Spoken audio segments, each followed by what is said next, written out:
So hello guys, what's up? It's me again, Alicia nyo, at nagbabalik ulit para sa ating panibagong video. So alam nyo naman 'di ba, mga minamahal, na mahilig talaga sa diversionary tactics itong pamilya ng mga Duterte. Kasi imagine nyo nung si Sara Duterte hinihiring patungkol sa kanyang confidential funds, 'di ba? Instead na pumunta siya sa hearing kung saan siya pinapatawag, ano yung ginawa niya? Nagpa-press con. And then sa kanyang press con, ano yung nangyari?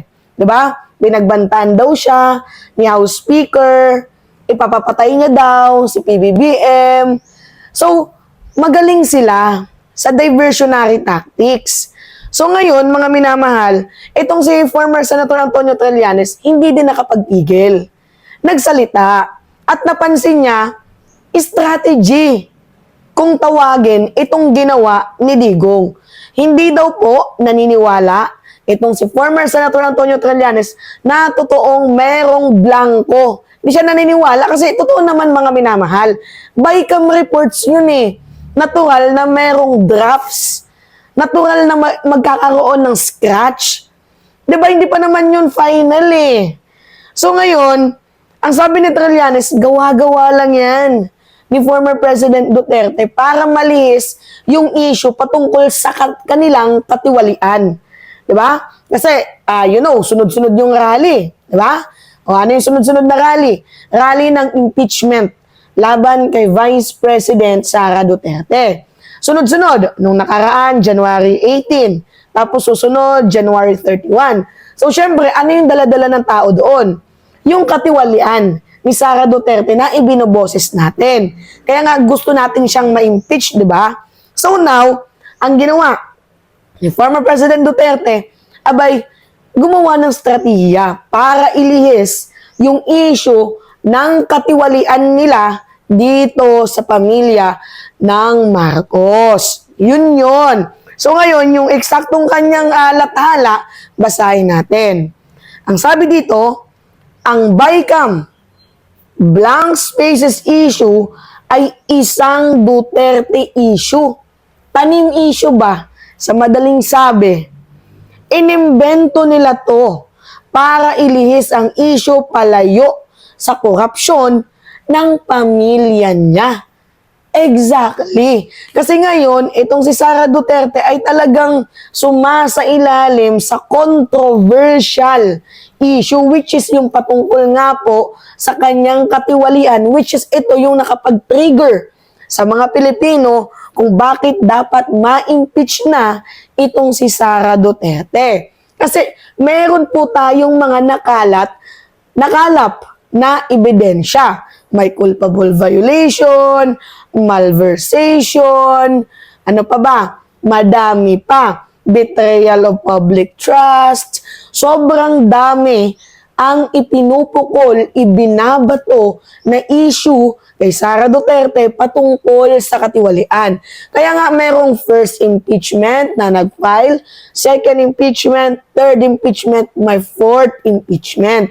Kasi habang tumatagal, dumarami ang mga tao na nakikitaan itong si Vice Presidente natin ng katiwalian, which is nire-raise. Kasi concern natin yan.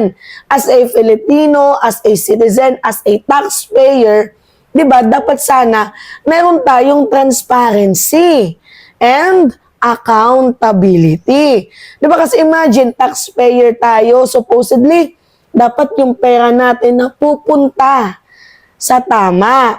Diba? Gets ninyo? O, paanong tama? Mga public yung pera na pupunta dapat sa publiko. O, public roads, bridges, hospitals, and etc. na napapakinabangan ng mamamayang Pilipino.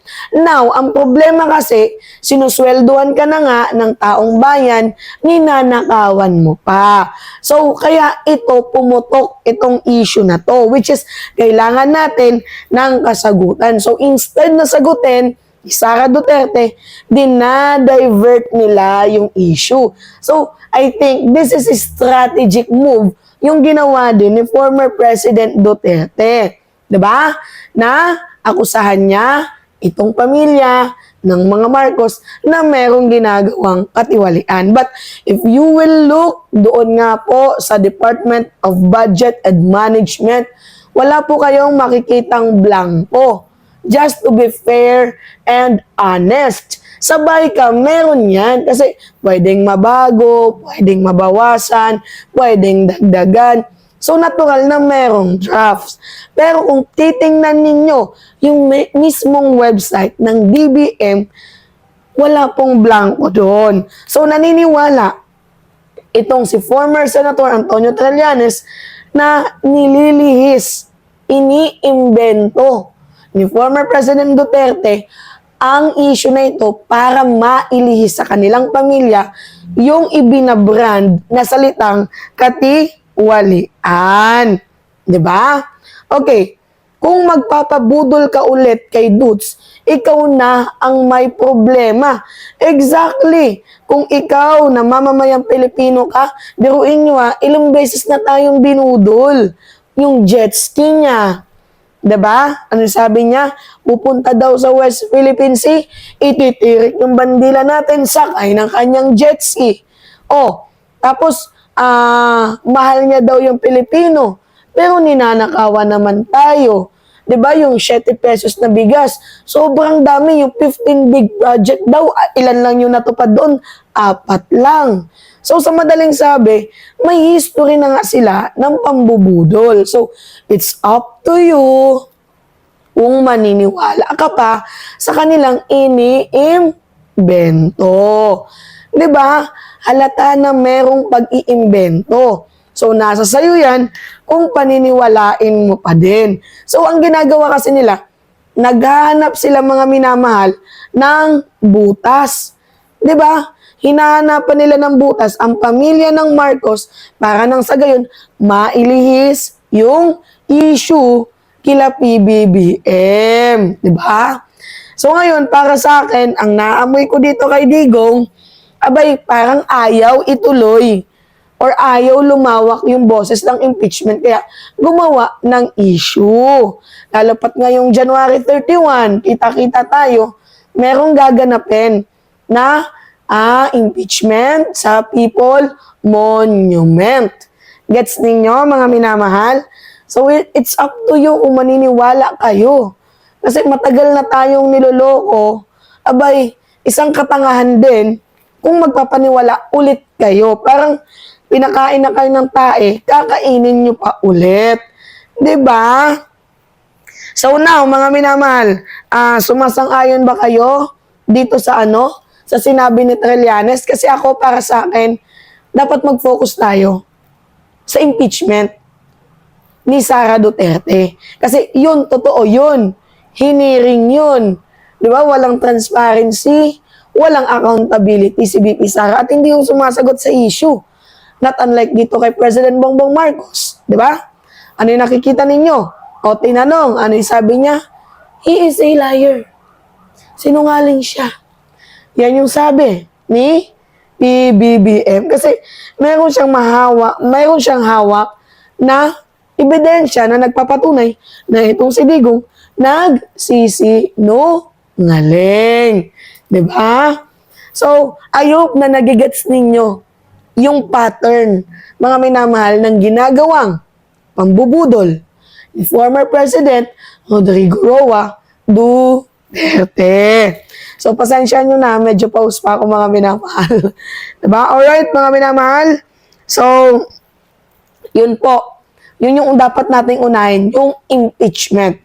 So kung sa tingin nila Digong na dapat mapanagot si PBBM sa issue na yan, edi ipatawag din nila. 'Di ba? Patawag nila nang sa gayon nagkakaalaman. 'Di ba? Anyway, mga minamahal, it's me, Alicia nyo. Pahingi lang po ako ng subscribe. Hit na din ninyo yung notification bell. 'Di ba? I-like ninyo itong video na to at mag-comment kayo. So, sumasang-ayon ba kayo sa sinabi ni Trillanes? Kasi ako, yes, 100%. Alright? Ingat, mga minamahal.